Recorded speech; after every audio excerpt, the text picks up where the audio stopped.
بسم اللہ الرحمن الرحیم۔ تصویر یا مجسمہ بنانا جائز یا ناجائز؟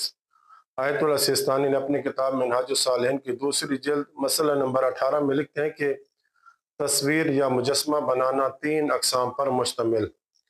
پہلی یہ کہ ذی روح کی اشیاء کی یعنی جانداروں کی، مثلا انسان یا حیوان اور ان کے علاوہ دیگر کی مجسم تصویر بنانا، جیسے لکڑی، موم، پتھر یا دھات وغیرہ سے بنائے گئے مجسمے۔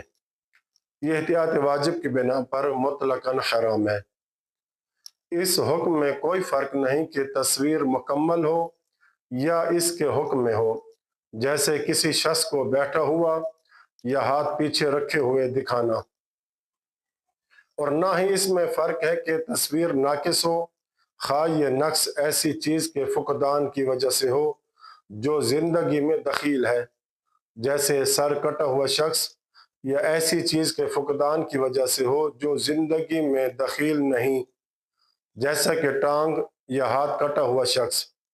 البتہ ذی روح کے بدن کے کسی حصے کی تصویر، مثلا صرف سر یا ٹانگ وغیرہ، جو ذی روح کی ناقص تصویر شمار نہ ہو، اس میں کوئی حرج نہیں۔ اسی طرح مجسم تصاویر کو رکھنا اور ان کی خرید و فروخت بھی جائز ہے، اگرچہ یہ مکروہ ہے۔ تصویر کی دوسری قسم میں لکھتے ہیں کہ ذی روح کی تصویر بغیر تجسیم کے بنانا، خواہ وہ نقش و نگار یعنی ڈرائنگ یا کھدائی کر کے کسی اور طریقے سے ہو، یہ جائز ہے۔ اسی طرح آج ہمارے زمانے میں رائج فوٹوگرافی اور ٹیلی ویژن کے ذریعے بنائی جانے والی تصاویر بھی شامل ہیں، یہ بھی جائز ہے۔ تصویر اور مجسم کی تیسری قسم وہ یہ کہ غیر ذی روح اشیاء جیسے پھول، درخت وغیرہ کی تصویر بنانا، یہ مطلقاً جائز ہے، اگرچہ وہ مجسم ہی کیوں نہ ہو۔ یہ تھا اس مسئلے کا صرف ترجمہ۔ اب اس مسئلے کی وضاحت کر دیتا ہوں مثالوں کے ساتھ، تاکہ مومنین کے لیے آسانی پیدا ہو جائے۔ آیت اللہ سیستانی کے مطابق تصویر بنانا یا مجسمہ بنانا 3 بنیادی اقسام میں تقسیم ہوتا ہے، ہر قسم کا حکم الگ ہے۔ تصویر بنانا یا مجسمہ بنانا یا تو ذی روح کی تصویر یا مجسمہ ہوگا، یا غیر ذی روح کی تصویر یا مجسمہ ہوگا۔ پہلی قسم ذی روح کی مجسم تصویر بنانے کا حکم، چاہے انسان کا مجسمہ بنائے یا جانور کا مجسمہ بنائے، احتیاط واجب کی بنا پر حرام ہے بنانا، چاہے وہ لکڑی سے بنائے، پتھر سے بنائے، پلاسٹک سے بنائے، یا موم اور دھات وغیرہ سے مجسمہ بنائے، چاہے مکمل جسم ہو یا ایسا انداز ہو جو عرفاً پورا جسم شمار ہو، چاہے مکمل ہو یا ناقص۔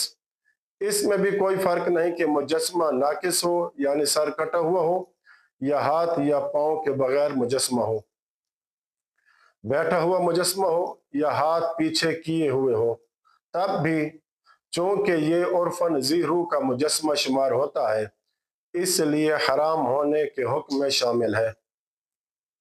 ہاں، ایک استثنائی حکم میں فرماتے ہیں کہ اگر صرف بدن کا کوئی حصہ بنایا جائے، مثلا صرف سر یا صرف ہاتھ یا صرف پاؤں، اور یہ عرفاً کامل یا ناقص ذی روح کا مجسمہ نہ کہلائے، تو یہ صورت جائز ہے۔ بس کوئی حرج نہیں ہے ان مجسموں کو محفوظ کر کے اپنے پاس رکھنے میں، اور ان کی خرید و فروخت بھی جائز ہے، اگرچہ یہ مکروہ ہے۔ اس مسئلے کی جو بہترین تطبیق ہے وہ بچوں کے کھلونے کی ہو سکتی ہے۔ اگر کوئی باپ یا ماں وغیرہ بچے کی گڑیا بنا رہی ہے، گڑیا تو پورے ذی روح کا مجسمہ ہوتا ہے، تو ان کا گڑیا کو بنانا احتیاط لازم کی بنا پر جائز نہیں ہوگا۔ اسی طرح پرندے کا مجسمہ کھلونا، چوہے وغیرہ کا مجسمہ کھلونا، ان کا بھی یہی حکم ہے، اگرچہ ان کی خرید و فروخت جائز ہے لیکن مکروہ ہے۔ تصویر یا مجسمہ کی دوسری قسم وہ یہ کہ ذی روح کی غیر مجسم تصویر۔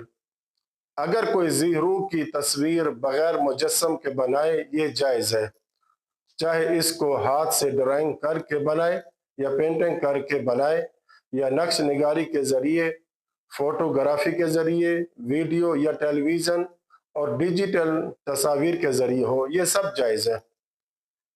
مثلا موبائل سے کھینچی گئی تصویر وغیرہ بھی سب جائز ہے، اس صورت میں کہ جب یہ مجسم کی شکل اختیار نہ کرے، کیونکہ ان سب میں حقیقی مجسم تخلیق نہیں ہوتی بلکہ صرف عکس یا نقش ہوتا ہے۔